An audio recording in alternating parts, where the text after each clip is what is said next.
இஃப்தாருடைய நேரத்தில் ஓதக்கூடிய துஆக்கள். இஃப்தார் செய்யும் முன் ஓதும் துஆ, அதாவது பேரிச்சம்பழம் சாப்பிட்றதுக்கு முன்னாடி ஒரு துஆ ஓதணும், பேரிச்சம்பழம் சாப்பிட்டதுக்கு பிறகு தண்ணி குடிச்சதுக்கு பிறகு ஒரு துஆ ஓதணும். இஃப்தார் செய்யும் முன் ஓதும் துஆ, அல்லாஹும்ம லக சும்து வ அலா ரிஸ்கிக அஃப்தர்து, அல்லாஹும்ம லக சும்து வ அலா ரிஸ்கிக அஃப்தர்து.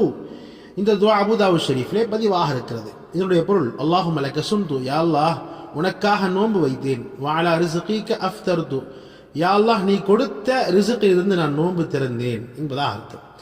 இஃப்தார் செய்ததற்கு பிறகு, பேரிச்சம்பழம் தண்ணி எல்லாம் குடிச்சதுக்கு பிறகு, இஃப்தார் செய்த பிறகு ஓதும் துஆ, ذهب الظمأ وابتلت العروق وثبت الأجر إن شاء الله.